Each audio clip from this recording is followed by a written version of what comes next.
faliana indray tomboky lasy tomboko vavy no ionana aminao amin'izao takariva izao ary manasanao ampanajana anaraka ny fampalalam-baovao eto amin'ny MATV. Soa mandrakizay, eny no voatondro ny préfecture Antananarivo anaovan'ireo solombavambahoaka TIM ny tatitra ho an'ny mponina eto Antananarivo ny sabotsy sy 20 febroary. Amin'ny fotoana io ihany no manan-kery ny fanaovana ny tatitra raha nambaran'ny préfet de police ny généraly Ravelonarivo Angelo. Taty-baovao Tsira Kotorson sy vola Ravoavy. Eny amin'ny kianjan'ny Soamandrakizay no nomeny préfecture Antananarivo anaovan'ireo solombavambahoaka TIM ny tatitra ho an'ny mponina eto Antananarivo. Ny andron'ny sabotsy 20 febroary andry no manan-kery anaovana ny tatitra raha nambara ny préfet de police ny généraly Ravelonarivo Angelo. Milaza zareo fa zareo solombavambahoaka eto Antananarivo ary mbola ao anatin'ny 5e district fahadimy itoeran'io ka azony zareo tsara tao ny manao tatitra iny. Zay zany amin'ny ankapobeny ny fanapa-kevitra ny raisina ary mino zahay fa tsy amitaka fanoloany indray ireo mpitarika ireo ka eny indray ny milaza fanonganam-panjakana sy incitation à la haine sy ny fanompana olona fa dia tatitra marina no atao eny an-toerana. Marina zany dia ny tatitra voalaza ny texte zany dia indray mandeha iny ihany. Tsy misy tsony ny alahady, tsy misy tsony ny latsinainy, tsy misy tsony ny talata sy ny sisa zany fa dia indray mandeha ny tatitra dia tapitra amin'ny sabotsy zany ny tatitra zay ataon'izy ireo. No marian'ny lehiben'ny Hémorragie Analamanga ny colonel Randriana Arvelo Anissé fa voarara ny famariam-bahoaka ivelany kianjan'ny Soamandrakizay ary eny Ambojatovo sy Malona ny lapany tanàna Antananarivo. Ny famariam-bahoaka ivelany Soamandrakizay dia voarara satria tsy nahazoana lalana. Ka noho izany ny fidirana Ambojatovo na kianjan'ny telo ambin'ny folo manoloana ny lapantanana Antananarivo dia voarara. Ary efa misy fepetrany raisina ary efa nampafantarina hatramin'ny fa ho misy mpitandro filaminana eny ohatrany mahazatra satria zavatra ohatrany matetika misy fanararaotana, misy fioarapefy. Ka eto zany zay dia mitarika ny sainy tsirairay tsy ho voarebireby na ho voafitaka amin'ny fitaritana ratsy ny sasany fa tokony hipetraka any an-trano raha ohatra ka tsy mananatondia atao eny. Fa ny faritra voalaza teo dia voarara ny fidirana aminy. Tsy tokony anotoina ny fiainana andavanandro ny mponina ny hetsika tanterahan'ny mpanohitra raha ampitso 20 febroary araka nambara ny tompona andraikitry ny filaminana eto Antananarivo. Ny eo anivon'ny OMC izay nanatanteraka fivoriana faharoa androany teny amin'ny préfecture de police Tsimbazaza ary namohan'izy ireo ny fanapa-kevitra hanomezana ny kianjan'ny Soamandrakizay anaovan'ireo député TIM tatitra amin'ny mponina Antananarivo. Nilaza moa ireo antoko mpanohitra fa hidina eny amin'ny kianjan'ny demokrasia ihany iona amin'ny vahoaka. Araka ny fanambarana navoakan'ireo vondron'ny mpanohitra ao amin'ny RMDM dia natao hanompo firenena sy tsikery ary ilazany tsy mety ataon'ny fitondrana ny fisian'izy ireo fa tsy natao hanompo olona na antoko. Taty-baovao. Natao hanompo firenena sy tsikery ary ilazany tsy mety ataon'ny mpitondra ankehitriny fa tsy natao hanompo olona na antoko ny vondron'ny mpanohitra RMDM araka fanambarana navoakan'ireo antoko politika ahitana ny Nature, TAFA, VAMIS, FANARE, CLE, FLN ary JFFM androany sy naza koa ireto antoko politika ireto fa tsy mankasitraka ary manameloka ny fifamonoana sy fampiadiana ny samy malagasy. Ny RMDM dia natao hanompo firenena sy tsikera ary ilaza ny tsy mety ataon'ny mpitondra ankehitriny fa tsy natao hanompo olona na antoko fa mikiatraka hatrany ny tombotsoan'ny vahoaka malagasy sy ny firenena. Fitiavan-tanindrazana no antony ijoroanay sy anaovanay fanoherana ka mitaky fampandrosoana fa tsy fiemorana ary mitaky fanajana tanteraka ny lalam-panorenana izay sata fototra iorenan'ny fanjakana malagasy amin'ny maha-républicaine atsika. Tsy mankasitraka ny fifamonoana sy fampiadiana ny samy malagasy izahay ary manameloka tanteraka izany. Ny RMDM dia mametraka hatrany ny fanajana ny sotoavina maha-malagasy ary hanomezana tombonday ny malagasy eto Madagasikara ka hitandrovana ny fihavanana amin'ny samy malagasy. Nosoroitan'izy ireo ihany koa fa voasoratra anatin'ny lalam-panorenana ary teren'ny lalàna nisy olo-mavambahoaka no tatitra amin'ny vahoaka. Ny filohan'ny antoko fanare izay mamelo maso ny fitondran'ny Andriamanjaka dia nanamarika fa ny vanim-potoana pahavaratra toy izao dia fiasana tandy ary heverina fa tsy mety amin'ny fanaovana tatitra amin'ny vahoaka.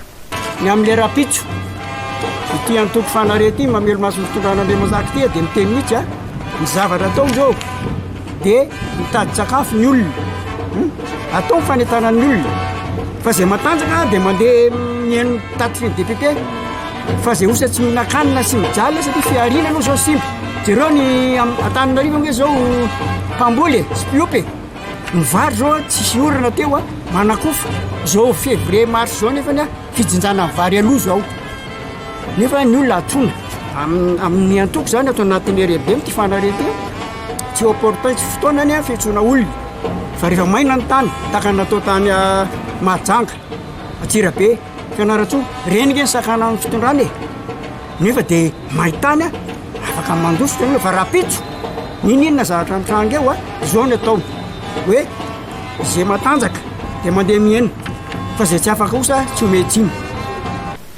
Malona ny zava-misy eto amin'ny firenena amin'izao fotoana izao ny Nature, TAF, VAMI, Fanare, CLE, FLN sy JFFM izay antoka ao anatin'ny RMDM dia mitaky ny fampiarana ny tany-tandalàna sy manaja ny lalàna.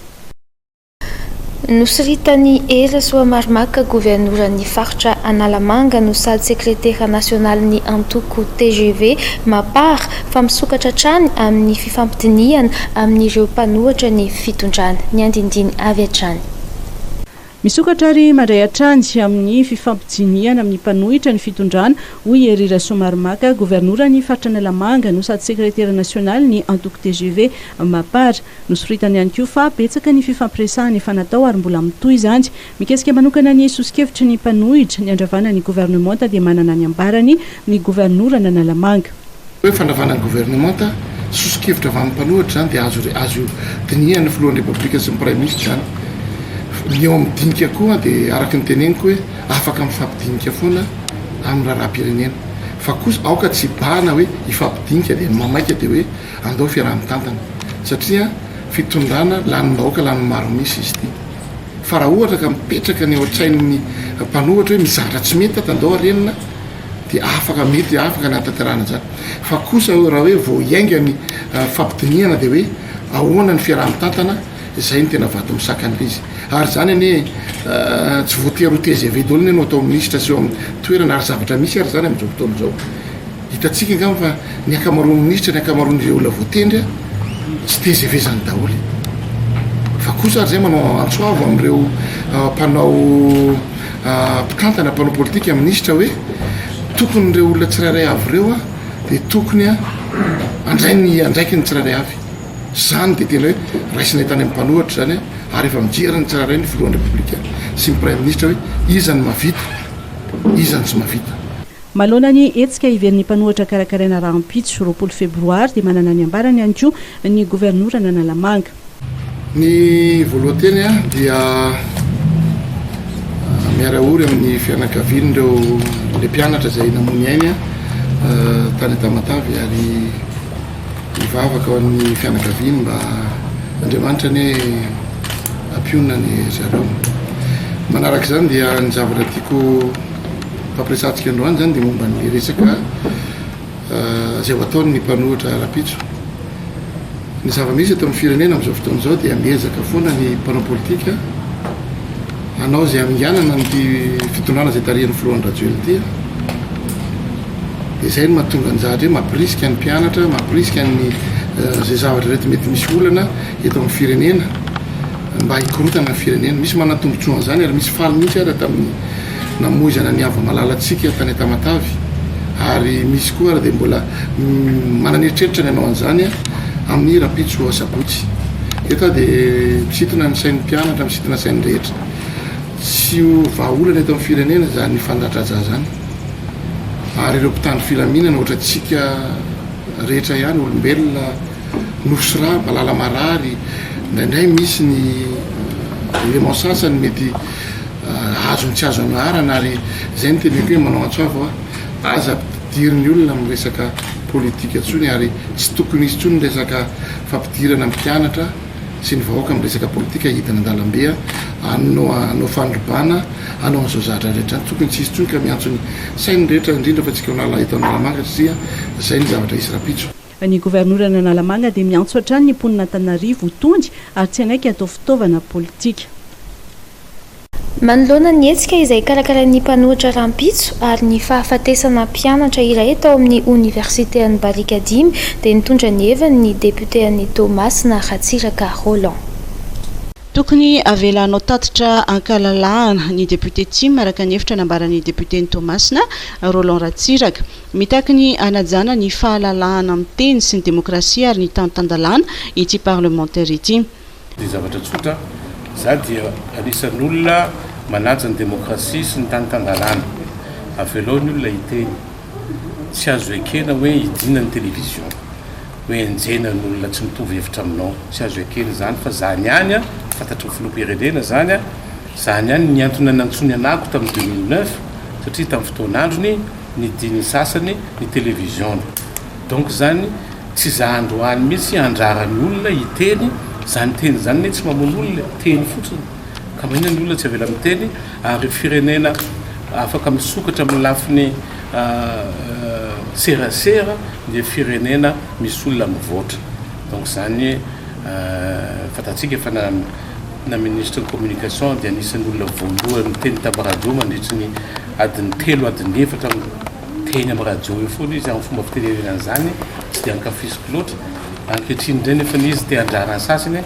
atonga ama fa ho tsara ny tantara zareo raha ohatra ka andeha ataontsika hoe anakatsakana zay zavatra ataony olona eo raha toka resaka teny fotsiny dia karazana filaharana zay tsisy erisetra dia miteny aminareo fa dia tokony avelo amin'ny fanjakana manao izy mikabary tsisy olana zany fa raha vole teriterena dia sakatsakanana tsy tiany vahoaka malagasy zany tsy tian'ireo ataontsika hoe mpanao politika ireo ihany koa. Laza ihany koa i Roland Ratsiraka fa manameloka ny herisetra nambarany ihany koa fa adin'ny fanjakana ny tena laharampahamehana. Toa zany dia mbola mamerina ny ataontsika hoe fiarahamora amin'ny fianakaviana laviny le mpianatra laviny balan'ny tandro filaminana ka za dia manameloka ny herisetra amin'ny fomba rehetra na vaiza ary manambara amintsika manakavy fa tena marina tanatin'ilay izy dia ekena fa nisy volana lefa mifanjakana fa ray volana monja kanefa ny retard efa bolana dia azadiny fa ray volana ho an'ny mpianatra zany 24 000 ariary na ray volana donc zany tezitra izy satria ray volana ny azony ka tsy apelatanan'le président d'université le efa bolana tsy afaka mamorona izy fa ny fanjakana foibe dia tokony matsapa tsara fa tsy laharampamena ny stady tsy laharampamena ny zavatra maro samihafa zay sahany zao ankehitriny fa ny laharampamena dia ny vahoaka malagasy ny tombontsoa amin'ny mpianatra tombontsoa amin'ny paramedy tombontsoany tsika menakavy sy ny infrastructure publique mba ahafahantsika manao production bebe kokoa zany laharampamena. I Roland Ratsiraka izay nilaza fa ankoatra ny sosialim-bahoaka laharampamehana tokony masoa ny fanjakana ny fampandrosoana ny toe-karena ao anatin'izany ny fambolena sy ny fizahan-tany. Manoloana ny zavantranga teo anivon'ny fampianarana ambony na ny Université NCC sy Tatoato dia nanao fanambarana ny mpianatra avy any amin'ny faritra 2020 teny Ankatso androany ny tokony ampisehoan'ny mpianatra firaisan-kina sady ihany koa tokony amoahana ny vatsim-pianaran'izy ireo tsy voaloha mangataka fanadihadiana lalina momba ny nahafaty ny naman'izy ireo tany Tomasina ihany koa ireo fikambanan'ny mpianatra ireto. Jemimara Daniel na eo amin'ny sarin'ny Mamra Samuely. Manoloana ny zavantranga tany amin'ny Université ny Tomasina Omaly izay nahafatesana mpianatra iray sy naharatrana mpianatra hafa dia mangataka ny anaovana fanadihadiana lalina mikasika izany ireo fikambanan'ny mpianatra avy amin'ny faritra 2020 etsy amin'ny Université an'Ankatso ary mitaky ihany koa ny anasaziana izay fototry ny fahafatesana mpianatra iny.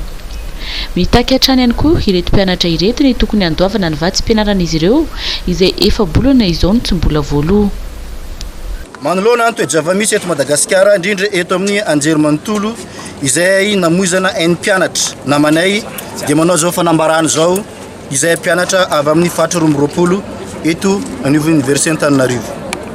Miara-miory amin'ny fianakaviana manamanjoa ary manameloka tanteraka ny fihetsiky ny mpitandron'ny filaminana izay namono nahafaty namanay tany Toamasina izay satria mpitandro filaminana dia tsy tompony aina fa atao iaro ny aina. Faharoa, meloinay ny fanafenana sy fanodikodinana ny vaovao marom-pototra. Fahatelo, efa ela no nahatsapa fa natao ankilabao ny fampianarana ambony dia izao hitam-pirenena fa novonona tsotra izao namanay ary natao ampahibe-maso.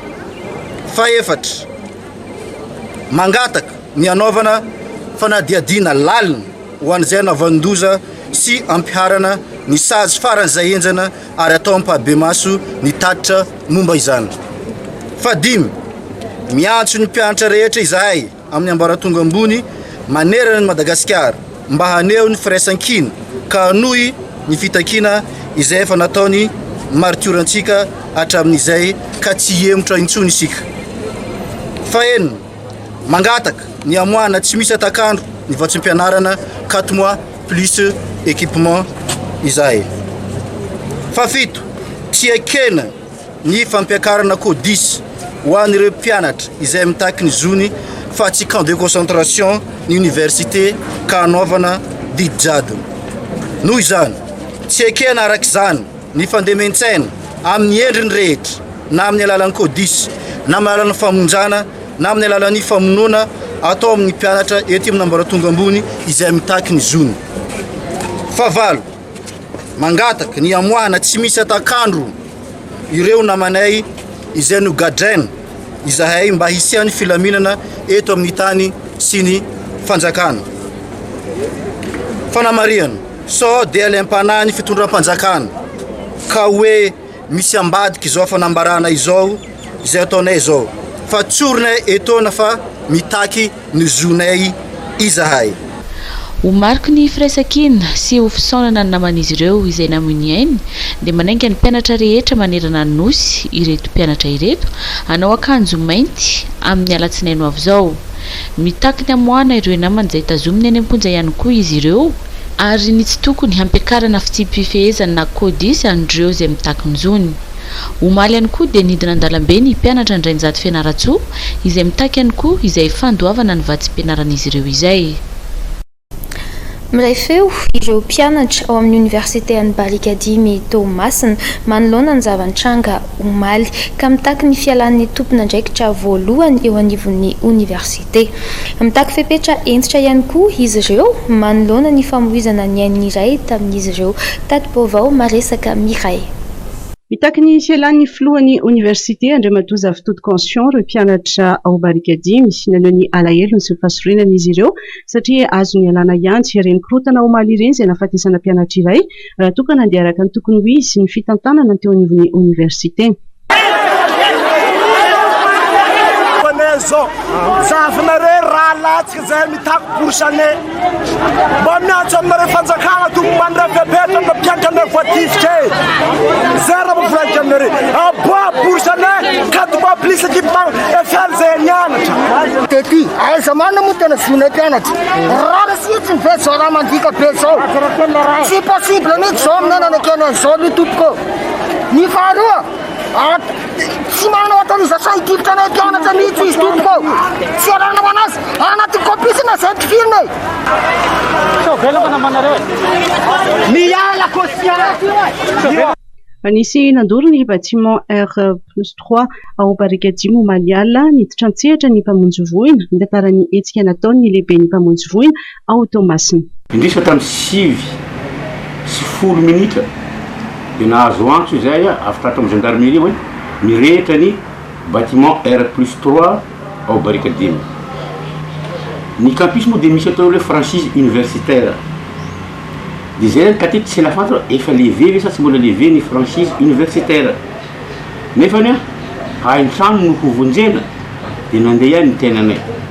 Na dia nanafatra mafy azy Andriamatoa Bentrana hoe aza mbola miditra aloha raha tsy tonga ny élément de force de l'ordre. Dia natao le asa amin'le ama mpamonjy voina. ny zavatra izy dia zao ny paritaka katy velany doly a ny antota taratasy a tao mirena voalohany R+3 amin'ny ampovoany zay mitahiry ny antota taratasy rehetra BDB sy ny taratasy administratifa maro isan-karazany ny rehatra dia lino sara afomololo regny a tsy nisy firy hoe tsy nisy firy le lehilahy fa setroka dia natao ny famonoana le afo zany maty dia finga neto maty dia finga neto dia nanaovana teknika hafa ndray tamin'ny 12 latsaka 2 minitra ny tena hoe maîtriser eo le afo zany dia nody zay niaraka tamin'ny élément force rehetrarehetra. Milaza ny colonel Charles Désiré fa tsy court-circuit no nitranga fa afo fanahinana tao. Za zany tia teny hoe tsy le mazatra court-circuit fa incendie criminel provoqué fanahinana natao le nandorana le efitrano zay nitahiry ny antota taratasy isan-karazany bedibe zay tao. Marina moa fa efeny amin'ny fianakaviany ny Ambalamanasy ny nofo magatsika ilay mpianatra namon'ny aindy tamin'ny fifandonana tamin'ny mpitandro ny filaminana Omaly.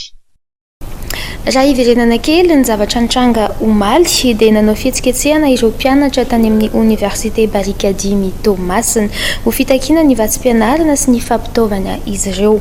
Raikitra ny fifandonana tamin'ny mpitandro filaminana izay nefara tamin'ny fahafatesana mpianatra iray.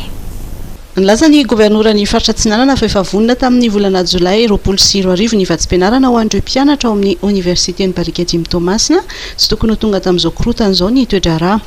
Ny voalohany teny aloha dia miondroka ampanajana amin'ny fianakaviana manamanjoa sy anatrehan'ny vatamangatsiaka ny mpianatra izay namohiny ainy tamin'ny korontana zay niseho tao amin'ny campus Barikadimy ary mirary fahasalamana ihany koa ho an'ireo zay mbola manaraka fitsaboana na lay mpianatra anankiray mbola manaraka fitsaboana zany na ny amin'ny mpitandro ny filaminana izay misy naratra. Marina moa fa dia efa mandray an-tanana ny fitsaboana ny fitondram-panjakana ary efa mifanatona amin'ny fianakaviana ihany koa amin'ny fikarakarana ny razana zany. Manaraka an'izany dia miangavy atsika rehetra mba hotony manoloana ny savorovoro zay misy satria dia efa azo lazaina hoe andalana ny famahana an'izany olana zany. Inona moa ny zavatra mitranga ao Barikadimy? Eto aloha zany dia tiana ny milaza amintsika fa ny fitondram-panjakana dia efa nanao ny manandrify anazy satria tany amin'ny volana Jolay taona 2024 dia efa nalefa ny fitondram-panjakana tamin'ny Universitén'ny Tomasina ny vola mifanaraka amin'ny équipement sy ny bourse iray volana. Etandan'izany dia niaiky ny filohan'ny université fa nisy tokoa ny famindranany tahirim-bola saky mbola nisy ny pitsopitso ny ara-taratasy mpanjakana tsy maintsy narahana tsy maintsy andrasana ihany koa ny fiafaran'ny fisoratana anarana vao afaka mandinika ny mikasika ny vatsim-pianarana ny vomiera mikasika izany.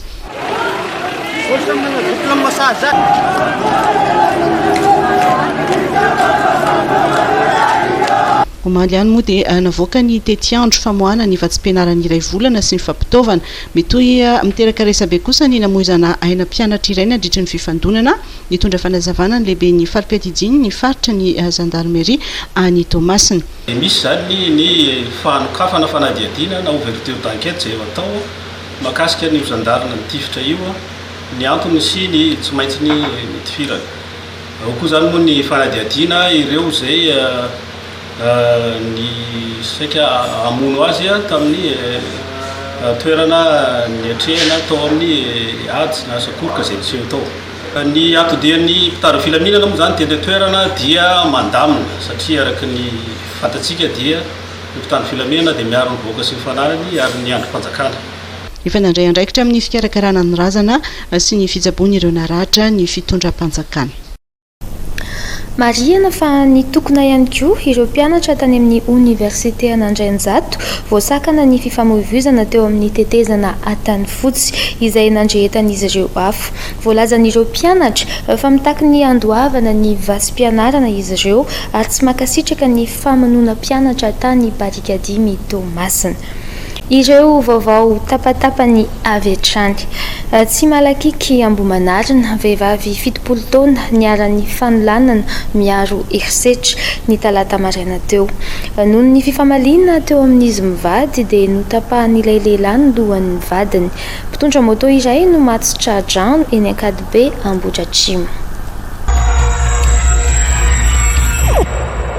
Vehivavy iray 70 taona no niara-ny fanolanana miaro herisetra ny talata maraina teo tany Tsimalakiky Ambohimarina distrika Analalava nisy forina tao amin'ny fianakavian'ilay Ramatoa any ambanivohitra moa no nitondrana andrazana. Ny alohalalana izy dia satria dia tsy maraka ny dian'ireo be sy maro no tonga tao amin'ilay toerana nefa dia noararotsiny ilay lehilahy nanaparany ny filan-dratsiny saika ho kapainy tamin'ny antsy be izy avy eo saingy voatohany tamin'ny tanan'ilay antsy ka dia naratra ny ankibendy.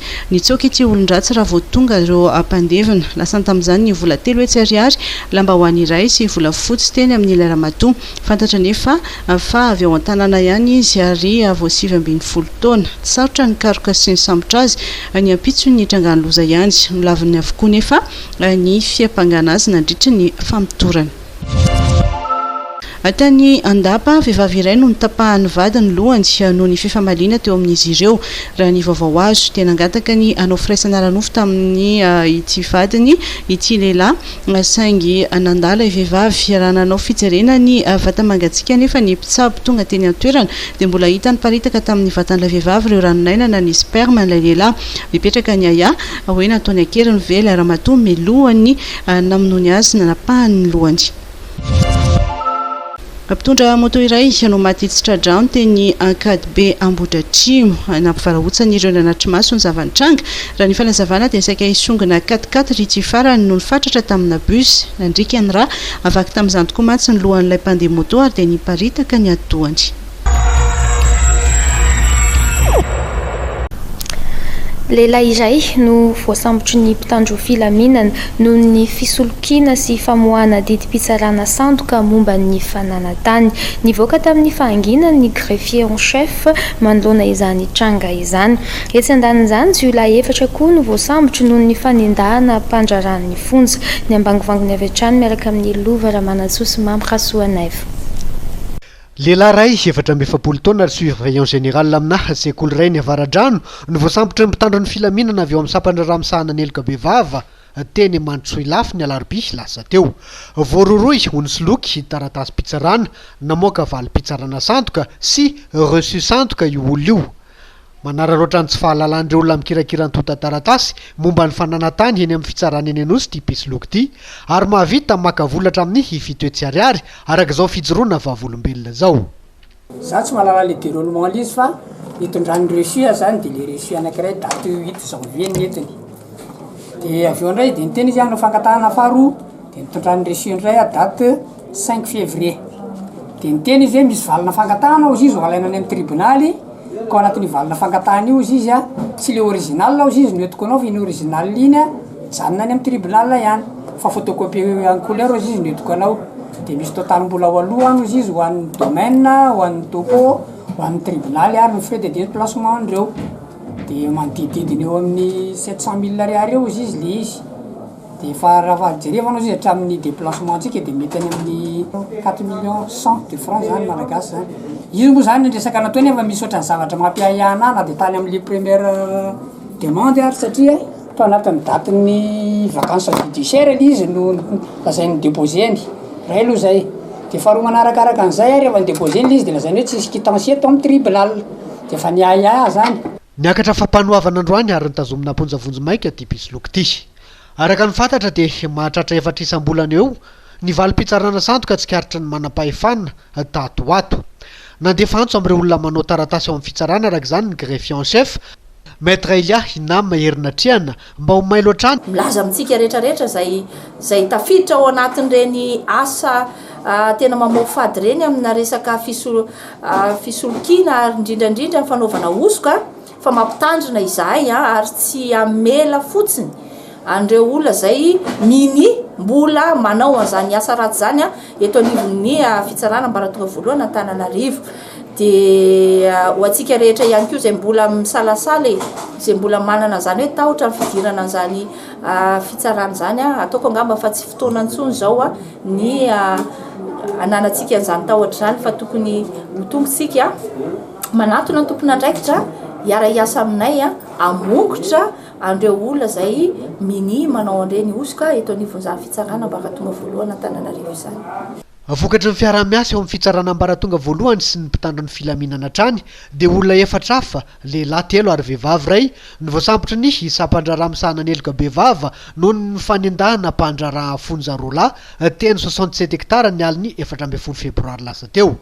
Lasan'izy ireo tamin'izany ny basy mak 49 rehefa nambana ny sabatra ary nivelesiny tamin'ny Boiron ny mpandraraha fonja iray izay mbola manaraka fitsaboana noho ny ratra azony. Mbola mandeha ny fanadihadiana ahafahana misambotra ireo mpanendaka namany. Natolotra amin'ny fampanoavana kosa reto jiolahy misa 4 reto. Mitaraina ny mponina any amin'ny komuna Ambohijanahary any Ambatondrazaka fa Traboina ary potika ny fambolena vokatry ny fahavakisany digy any an-toerana. Miantso ny fitondram-panjakana izy ireo mba hijery akaiky izao raharaha izao ary hitondra vahaolana maharitra amin'ity fahavakisana digy ity. Tato-baovao Danio Janusia. Noho ny fahavakisany digy vokatry ny rotsakorana, olona misa 420 no tsy manan-kialofana ao anatin'ny tokantrano misa 320 tanimbary 100 hektara no dibo-drano ao anatin'ny vilazy mahafinaritra Fokotany Ambolomborona, komuna Ambohijanahary. Dia mivary ambolena ary dia maty ny rano daholo isan-taona tamin'ny herintaona zany vaky ifavaky dia voanitra ambony ohatra amin'izay izy eo koa zany vaky koa zany le digy dia mbola voanitra ambony ohatra n'izao koa zany ka mba miangaga tsy mitondra fanjakana zany mba hanamboatra n'io digy zany fa tena mijaly fa diranao zany satria na ny aniko hohanina zany tsisy dia voatery hangalatra zany le vahoaka satria tsisy ny zavatra hohaniny dia lasa manikakevitra izy mangalatra. Tsy nijery fotsiny ny governoran'ny faritra loatra Mangoro fa dia nitondra vonjy ranovaky niaraka tamin'ry zareo avy eo amin'ny fobe pahatra ny fambolena sy ny fiompiana ary ny jono loatra Mangoro. Voina dia voadona ny aty marary ny fera tsy mipetraka ny fitondram-panjakana mamonjy ny zay voina tonga eto ny faritra zay tarinandreo mato gouvernoura tenako zany mitondra vary sakafo vary amantony omenan'ireto olona Traboina reto misy 500 ny Traboina ary ny mpianatra ao anatin'izany dia misy fitaovana kaye sy fitaovam-pianarana hoentina amin'ny hoan'izy ireo. Misy koa fanafody izay avy eo amin'ny ministèren'ny fahasalamana amonjena azy ireo. Fitondram-panjakana tompoko dia miasa ho an'ny vahoaka ary manatona ny vahoaka tsy mitsahatra mikarakara ny vahoaka na amin'ny ahoana na amin'ny ahoana. Ao ny fanatanterana amin'ny velorano, ao ny fanatanterana ny izay tsy voalaza ao anatin'ny velorano. Eto izay vonina natateraka an'izany. Fa ny sasany la ny andro mitabataba mitsikera fa izay kosa la ny andro miasa mamonjy ny vahoaka. Isan-taona dia misedra olana foana raha amin'ity komuna Ambohijanahary ity noho ny tsy fahavitany io digy io. Ary ity farany dia nanambara ny governoran'ny faritra Alotra Mangoro fa dia anakarama vatandehilahy anambarana vonjy maika io fefiloha io. No tanterahana androany tetsy amin'ny santel Antanimena ny atrikasa andraisanareo mpiantsehatra rehetra voakasika amin'ny dingana lalovana amin'ny famoahana entana any amin'ny seranam-piaramanidina na seranatsambo. Atrikasa izay entina hitondrana fanavaozana sy fanatsarana raha nambarany teo anivon'ny faditseranana. Jemimara Danielina eo amin'ny sariny Mamra Samuel. Mandany eo amin'ny 12 andro taloha izany hoe teo alohan'ny taona 2024 ny dingana lalovana amin'ny famoahana entana eny anivon'ny seranam-piaramanidina na ny seranatsambo. Izany hoe mijanona hatrany amin'ny 12 andro ny entana eny amin'ny seranatsambo na seranam-piaramanidina. Tanjona ny anenan'ny fotoana mba ahafahana mampiena ihany koa ny volalany eo amin'izay sehatra izay ka anisandroany ny atrikasany rahandreo mpiantsehatra rehetra eo amin'izay dingana izay natao tetsy amin'ny Saint-El Hotel Antanimena. Ny any amporo dia eo amin'ny 40 andro eo izy amin'izao.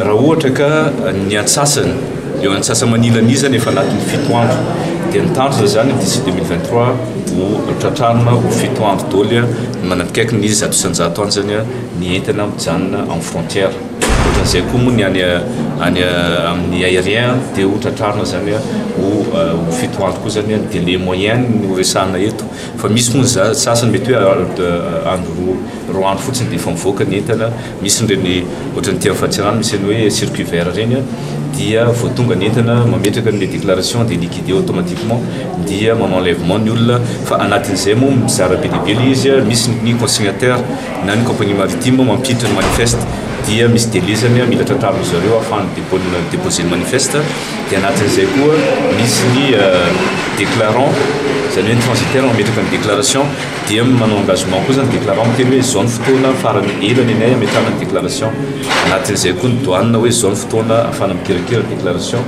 vita ny liquidation dia anatin'izay koa moa zany ny manutentionnaire hoe zone fotoana moany ny conteneur ny transporteur ny engagement indrindrandrindra ny banque hoe zone fotoana afahany manao ny paiement validé ny paiement dia ohatran'izay koa moa ny mpanafatra entana analany ny entany amin'ny foka ao amport araka izany dia misy ny fifanekena nataondreo petsihatra rehetra eo amin'ny fikirakirana izany famohanentana eny anivo ny serana piaramanidina sy ny serana tsamby izany izay natao androany ny fifanaovatsiny eo amin'ny sehatry ny fanabeazana mitoy ny fiara-miasa ny fitondram-panjakana sy ireo mpiara-mombonantoka vahiny amin'ny alalan'ny tetikasa 3P ho fametrahana ny fanabeazana fototra any amin'ireo tanàna ambanivohitra fototra fitrasa vaovao indray no natolotra ho an'ny EPP Amboasary Kely Miarinarivo Itasy tatitry ny vaovao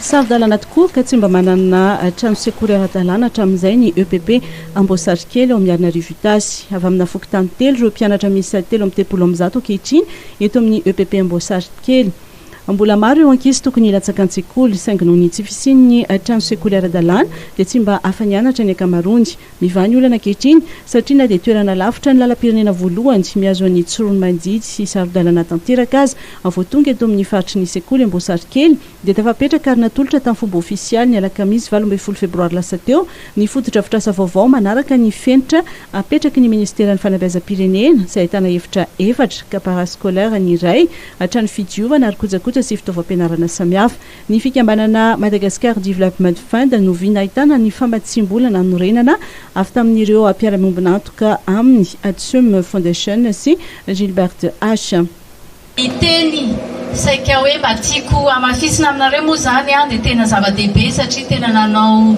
zao fototra-fitrasa izao tsika niaranentana kely dia kely ny famatsimbola izay azo avy amin'ireo malalatany efa fantatran'ireo fa maro ireo sekoly natao taty Madagasikara indrindra ty amin'ny faritra Miarinarivo izay atao hoe ifitoerana anankiray mpanoasa soa any Angleterre na marimarina kokoa any Irlande avaratra izay atao hoe Adsum Foundation izay misy ireo mpiara-miombonantoka miaraka aminy miara-miasa amin'izareo izay saorana be ihany koa ny avy ao amin'ny Gilbert H dia misy teny kely angambany mba afatra voalohany dia fisaorana tafotafo ho antsika rehetra tsakanavaka ny pahazo tombotsoa ny ray aman-dreny mpianatra na ny FRAM ny eto amin'ny sekoly mpianatra sy ny mpampianatra sy ny tale ny amin'ny fokotany angamba mety misy kapa fokotany avy any toerakafa koa mety nanampy ihany koa tamin'ny fanaovana fanomezana ny anjara briky tena tonga tany amiko tany daholo ny tatitra hoe tena nahafa-po ny fandraisana anjara ka dia misaotra anareo tsakanavaka Iantoka ny lafiny ara-panjakana sy ny fametrahana ireo mpanabe kosa ny fidondram-panjakana ary nanometanana teo amin'ny asa fanorenana izany ny mponina sy ny ray aman-dren'ny mpianatra manolotra amin'ny fomba ofisialy izao efitrano arakefatra izao eto amin'ny EPP Amboasary Kely tonga teny atoerana nandray ny fototra fitrasa natolotra ny tale général ny MDF Nicole Donaldson moa ny taleparitra ny fanabeazam-pirenena notron'ireo manam-pahefana isan-tsokajiny avy amin'ny toerana sy avy amin'ny faritra Itasy Commune ambanivohitra Sabotsy Anjiro distrikany Moramanga ponina 7 no sitraka sy nahavita fiofanana teo anivon'ny toeram-piofanana Arakasa CFP Sabotsy Anjiro. Notolorana fanamariana ny fahavitana io fiofanana io izy ireo ny alakamisy 12 febroary teo. Olona 17 menada mianaka ponina amin'ny commune ambanivohitra Sabotsy Anjiro distrikany Moramanga no navita fiofanana tao amin'ny ifitoeram-piofanana Arakasa CFP Sabotsy Anjiro ary notolorana fanamariana ny fahavitana io fiofanana io ny alakamisy 12 febroary teo. Niofana mahakasika ny tao-trano ny fiompiana kogasy ny fanaovana zezika biolojika azo avy amin'ny kankana ary ny fiompiana bitro izy ireo. Arakaraka ny lalam-piofanana no safidiana ny faharetan'ny fiofanana izay nisy naharitra hatramin'ny 3 volana. Tonga safidy azo fiofanana zao dia mba tianao zavatra ho an'ny tenako manokana ako momba ny akosy ny zezika sy le kankana. Lo manana ny tena manokana dia mikarakara ny tena dia anao mahita ny dépense dia anao ihany koa avy eo mahita ny tombontsoa amin'ilay izy avy eo. Izany hoe tsy miankina amin'ny hafa izany. Tombony ho anahy manokana amin'ilay izay koa miompy dia misy tombony indrindra eo amin'ilay hoe barika tena mahafinaritra be mihitsy ilay izy. Ilaina manao formation dia mila tia manao formation dia amin'izay tsy very mandeha satria ny teny filamatra ilay zany olo mahay raha tsy very mandeha. Nambarany solomavambahoaka ny Moramanga fa zava-dehibe izy ho an'ny fampandrosoana ny fisian'ny fiofanana toy izao. Raha ho an'ny distrika Moramanga manokana zany dia isy ny fanamboarana n'ilay centre de formation professionnelle na ataontsika hoe ivitoerana anankiray zany izy io atao fampiofanana Arakasa mba ahafahan'ny tanora zany miomana amin'ny fiatrehana ny asa zany zay isy eo satria haitsika tsara fa Moramanga zany dia ao anatin'ilay atao an'ilay hoe zone d'émergence industrielle. Nambarany ministra ny fampianarana teknika sy ny fiofanana Arakasa fa hosokafana amin'ny taona 2024 ity ny fitoeram-pampiofanana Arakasa ho an'ny tanora ao Moramanga. Nanatanteraka fambolekazo teny amin'ny base 213 arivo mambo ny teo anivon'ny ministeran'ny fiarovam-pirenena izay notarian'ny jeneraly Rakotomirina Richard. Ny atao hoe velorano fahafolo dia ny famerenana indray ho maintso any Madagasikara manontolo ary fantatsika tsara ny zava-misy any atsimo ohatra satria tena tapaka ny hazo tsy misy rano maina tanteraka ny faritra atsimo noho ny faratsiny tontolo iainana. Izany koa dia tsapa amin'ny toerana rehetra izay lalovantsika eto Madagasikara ankehitriny eo amin'ny fanimbana ny ala, fandripahana ny ala ary fampitena ny tontolo iainana amin'ny fandorana ny ala izay mbola sisa tavela. Zany ho antsika atao amin'ny folo alina ho antsika atao amin'ny fiarovam-pirenena dia atao hoe menace environnementale ary mitarika amin'ny fanimbana ny atao hoe tontolo iainana satria mety mitarika ihany koa amin'ny changement climatique izay misy ankehitriny satria fantatrareo zany fa ankehitriny dia tsy mitovy tamin'ny taloha intsony ny toetrandro lasa maina tampoka tsisy orana sisa izay mila fitandremana tokoa ary mila mandray anjara aingana atsika amin'ny famerenana ny tontolo iainana amin'ny laonya famerenana amin'ny fambolekazo. Ny fambolekazo ataontsika zany tsy rendrarendra akory tsy hoe fitiavana hivoaka ny toby misy atsika akory fa tena ady amin'ny fanimbana ny tontolo iainana ary ny ataontsika ankehitriny dia famerenana ny efa napetraky ny fitondram-panjakana dia ny tokony amboleny folo alin-da eo amin'ny 10 000 hectara isa-taona.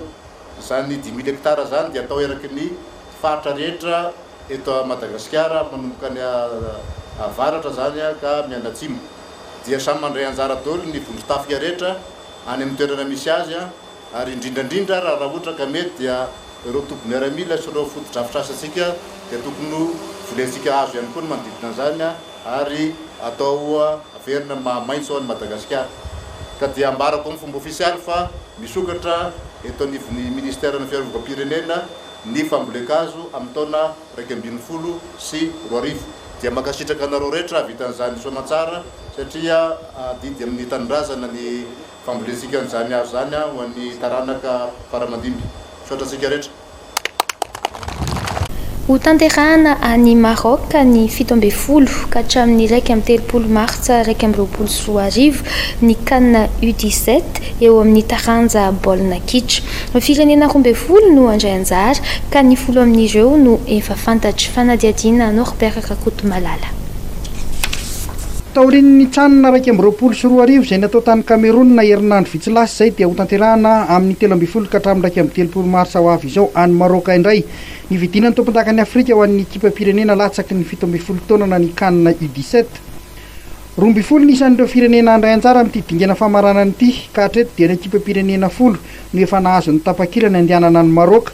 Ankoatran'ity farany izay ampetrahany ny fifaninanana dia efa tafita ihany koa i Algérie, Nigeria, Côte d'Ivoire, Tanzania, Ouganda, Afrique du Sud, Zambie, Sénégal ary Mali. Toerana roa sisa araka izany no andrasana dia feno ny ekipa pirenena 12.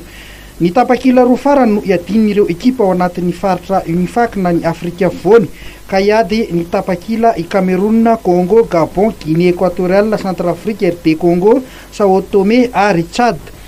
Tsara ny mampatsiahy fa i Cameroun no nandrombaka ny amboara tamin'ny taona 2024 raha nandraisan'ny Guinée teo amin'ny fandakana tir au but.